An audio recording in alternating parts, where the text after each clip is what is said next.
अखियाँ कहें और निहारन दे। ये उनके जन्म से कई वर्ष पहले लिखी गई थी। दसों दिशाओं को जो अपने वश में रखता हो, इंद्रियों को अपने वश में रखता हो। मनु और शत्रुपा जी एकांत बैठते हैं और एक बार श्री राम उनके आगे उपस्थित होते हैं। 26,000 वर्षों तक उनका जो है साधना चलता है। जब उनके अंदर शक्ति आती है, मनु जी चरणों में, श्री चरणों में गिर जाते हैं। अब अपने साधना को ख़त्म करो, समाप्त करो और तुम ब्रह्मलोक मुझसे ले लो, पर मैं आपको संतान के रूप में चाहता हूँ कि काक भुसुंडी और शंकर जी का किस तरह से दर्शन होता है। वो पूर्व जन्म में मनु थे, जिनसे मनुष्य हम लोग हैं। हम लोग कहते हैं कि दशरथ इतने महान थे, इतने शक्तिशाली थे, इतने वीर थे, तब वो अपने पुत्र वियोग में क्यों रो रहे थे। मांगो बर भय नभ बानी, परम गंभीर कृपामृत सानी, हिष्ट पुष्ट तन भय सु। उनका जन्म दशरथ जी के यहाँ हुआ और दशरथ जी का पूर्व जन्म के विषय में मैं बात करना चाहूँगा। आज बताना चाहूँगा उनका पूर्व जन्म कैसा था और भगवान राम की उनके घर में कैसे आए। दशरथ होना कोई आम बात नहीं है, आसान कार्य नहीं है, क्योंकि दशरथ होने के लिए भी दसों दिशाओं को जो अपने वश में रखता हो, इंद्रियों को अपने वश में रखता हो, उसे दशरथ कहते हैं। दशरथ जो हैं वो पूर्व जन्म में मनु थे, जिनसे मनुष्य हम लोग हैं। और मनु और शत्रुपा जी, ये इन लोगों के ही साधना के वजह से भगवान राम का जन्म दशरथ के यहाँ होता है। मनु और शत्रुपा जी अपने चौथेपन में मनु जी नैमिषारण्य गए और वहाँ पे भजन संध्या चल रहा था मुनियों का। वहाँ पे अक्सर वो बैठा करते थे और भजन सुना करते थे, जिस प्रकार हम लोग यहाँ पे उपस्थित होकर भजन सुनते हैं। भगवान की लीलाओं को सुनते थे, भगवान कैसे दिखते हैं, कितने सुंदर दिखते हैं, इस चर्चाओं को सुना करते थे। सुनते सुनते उनके अंदर इच्छा हुआ कि अगर भगवान सुनने में इतने अच्छे हैं तो देखने में कितने अच्छे होंगे, कितना अलौकिक रूप होगा, कितना मनमोहक रूप होगा। इस विचार के साथ वो शत्रुपा जी से पूछते हैं कि हे देवी, मुझे इच्छा है भगवान को देखने का। तो शत्रुपा जी ने कहा कि चलिए मुनि लोगों से पूछते हैं, मुनि लोग बताएंगे कि हमें क्या करना चाहिए। तब वो जाते हैं और मुनियों से बात करते हैं और कहते हैं कि हमारी इच्छा है कि हम भगवान को देखें, उस मनमोहक रूप को देखें जिसका आप बखान सदैव करते हैं, हमेशा जिसके विषय में आप लोग चर्चाएं करते हैं। मुनि कहते हैं आप इस रूप को सुन सकते हैं, इनको देख सकते हैं, परंतु इसके लिए बहुत कठिन तपस्या करनी पड़ेगी, बहुत कठिन हो सकता है, बहुत मुश्किल है। मनु जी ने कहा बिल्कुल हम करेंगे, तरीका बताइए। उन्होंने मंत्र बताया और उन्हें बताया कि आप कहीं एकांत में बैठकर तपस्या करें। मनु और शत्रुपा जी एकांत बैठते हैं और ध्यान करना प्रारंभ करते हैं। ध्यान कई वर्ष चलता है।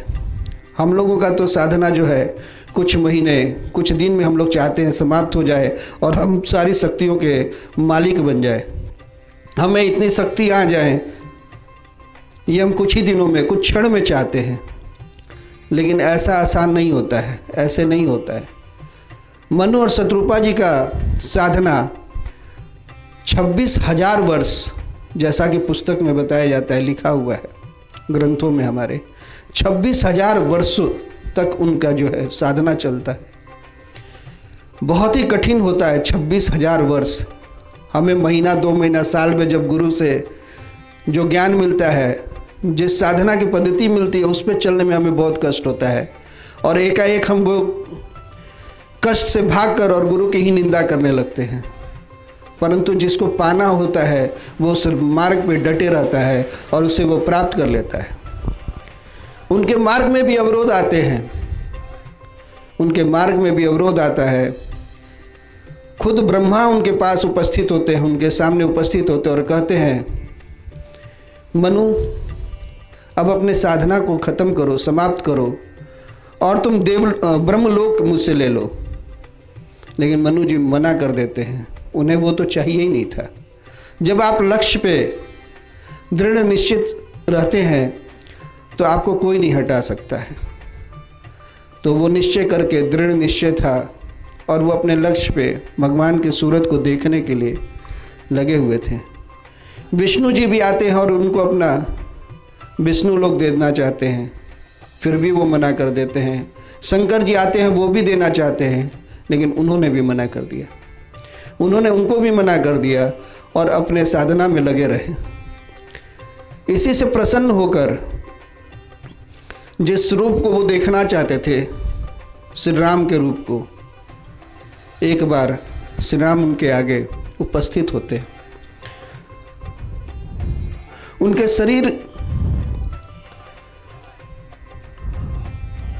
शरीर जो है अस्थि मात्र हो गया था, सिर्फ हड्डियां हड्डियां नजर आ रही थी। और जब भगवान का आवाहन होता है, जब आकाशवाणी होती है, मांगो मांगो बर भय नभ बानी, परम गंभीर कृपामृत सानी, हिष्ट पुष्ट तन भय सुहाए, मानहु अब ही भवन ते आए। यह आवाज़ सुनते ही उनके अंदर इतनी ऊर्जा आ जाती है और वो दोनों लोग हिष्ट पुष्ट से हो जाते हैं। मानो ऐसा लगता है जैसे वो अभी घर से ही वापस आए हैं। उनका जो काया था हड्डियों का, वो तुरंत ही भरा भरा सा लगने लगता है और वो लोग अपने आप को बहुत ही स्वस्थ महसूस करने लगते हैं। और लेकिन भगवान सामने नहीं नजर आते जब वो आंखें खोलते हैं। और उनके अंदर इच्छा थी कि उसी रूप को देखे जो कथा वो मुनियों से सुना करते थे कि काक भुसुंडी और शंकर जी का किस तरह से दर्शन होता है और वो किस रूप को देखते हैं। तो उनका इच्छा था, जो भुसुंडी मन मानस हंसा, सगुन अगुन जही निगम प्रशंसा, पुत्री कहे मार्ग से हट जा। पुत्री मतलब आंखों के बीच में जो काली वाली पुतली होती है उसको कहते हैं।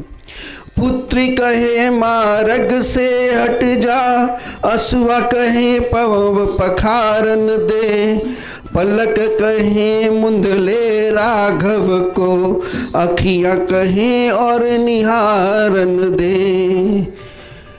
पलक कहे मुंदले राघव को, अखियां कहे और निहारन दे, चितव ही सादर रूप अनूपा, तृप्ति न मानहि मनु सतरूपा। उनके आंखों में लड़ाई हो जाती है। पुतली को आंख कह रहा है सफेद वाला भाग कि तुम हटो और मुझे देखने दो, इस रूप को मन भर देखने दो। वहीं आंसू बहने लगते हैं और वो कहते हैं मुझे इन चरणों को पखार लेने दो। और पलके कहती है मूंद ले राघव को, जो ये नज़र में मेरे है, ये राघव जो दिख रहा है, श्याम जो सांवला सा चेहरा जो दिख रहा है, इसे मैं अपने पलकों में समेट लूँ, रोक लूँ उसको, उसके उद्वेलित उनके अलौकिक जो चित्र है उसको रोक लूँ अपने आँखों में, उस सुंदर रूप को मैं संजो लूँ अपने पलकों में। और वहीं अखियाँ कर रही, अभी निहारने दो, अभी मेरा मन नहीं भरा है। और चितवही सादर रूप अनुपा, तृप्ति न मानहि मनु सतरूपता। और उनकी तृप्ति ही नहीं हो रही है देखने से, वो भाव विभल हो गए हैं देखते देखते। तब वो जब उनके अंदर शक्ति आती है कि देखते देखते कि अब मैं अपने प्रभु से बात कर सकूं, तब वो प्रभु से कहते हैं, तब प्रभु उनसे कहते हैं कि कुछ मांगो, मैं खुश हूं तुमसे। वो सीता और राम के भेष में उपस्थित है वहाँ पे। माता सीता और प्रभु श्री राम, ये 2 लोग वहाँ उपस्थित है और यहाँ मनु और शत्रुपा जी दोनों उपस्थित है। मनु जी श्री चरणों में गिर जाते हैं और पलकों से अपने उनके चरणों को पखार देते हैं। श्री राम जी उनको उठाते हैं और कहते हैं मांगिए क्या चाहिए। जो अच्छा भक्त होता है वो किसी सामान को, किसी वस्तु को नहीं मांगता है, क्योंकि वस्तु ना तो आज ना कल खत्म हो जाएगा, उसका वैल्यू नहीं है, उसका कीमत नहीं है। जो अच्छा भक्त होगा वो भगवान ही को मांगेगा। मनु जी ने उनसे मांगा लेकिन भगवान को नहीं मांगा। उन्होंने उन्हें कहा कि हे प्रभु, मैं चाहता तो था कि मैं आपको मांगूं, पर मैं आपको संतान के रूप में चाहता हूँ, आप मुझे संतान के रूप में प्राप्त हो, पुत्र के रूप में प्राप्त हो। भगवान कहते हैं ठीक है, ऐसा ही होगा जैसा आप चाहते हैं। इसके उपरांत वो कहते हैं कि मुझे एक और वर दीजिए कि जब आप मेरे पास आए तो मुझे ये भान ना हो कि आप भगवान हैं, क्योंकि अगर मुझे ये भान होगा तो मैं अपने पिता का प्रेम है अपने पुत्र के लिए वो मैं नहीं कर पाऊंगा। मैं चाहता हूं कि अपना पूरा प्रेम अपने पुत्र के लिए लगाऊं, इसलिए अगर मैं भगवान जानूंगा तो मुझसे ये नहीं हो पाएगा। इसलिए मुझसे ये हटा दीजिएगा कि मैं आपको पहचानूं, भगवान के रूप में जानूं। मैं अपने पुत्र के रूप में ही उसे पुत्र को जानना चाहूँगा ताकि मैं उसे प्रेम कर सकूं। और अंत में एक चीज़ और कहना चाहूँगा प्रभु,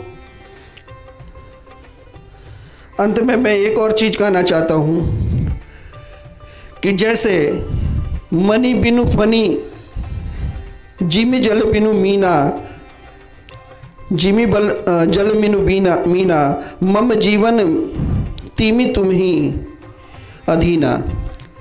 मेरा जीवन आपके बिना समाप्त हो जाए, आपके वियोग में मेरा शरीर नहीं रहना चाहिए, आपके वियोग होते ही मेरा शरीर से प्राण निकल जाना चाहिए। मेरा ये आपसे आग्रह है, इसे भी आप मान लें। हम लोग कहते हैं कि दशरथ इतने महान थे, इतने शक्तिशाली थे, इतने वीर थे, तब वो अपने पुत्र वियोग में क्यों रो रहे थे? क्योंकि ये कथा हमें पता ही नहीं। उन्होंने ये खुद ही मांगा है कि अगर मेरा वियोग हो भगवान आपसे तो मेरा प्राण निकल जाए, वियोग ना रहे, मैं आपसे दूर ना रहूं, मेरे प्राण निकल जाए आपके वियोग में। तो इस तरह से उन्होंने मांगा और प्रभु राम ने फिर शत्रुपा जी से पूछा कि माता जी आपका क्या कहना है?